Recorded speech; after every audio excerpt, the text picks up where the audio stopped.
Люик слишком близко стоит к автоматической считывающей урне. Из-за сбоя в роботе АСУ возникла большая очередь. Вот уже АСУ как 42-45 минут уже не работает, и уже люди уходят с чеками.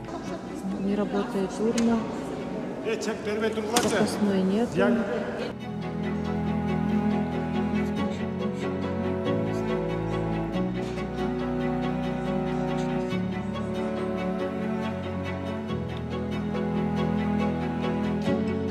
У них дополнительных АСУ нету, прозрачной АСУ тоже нету. Эти две АСУ уже не работают, два АСУ. ошондо резервный барбы же жок басу бар жок беркинде жөнөкөй дагы кутуча барбы Что я вам, скандал, что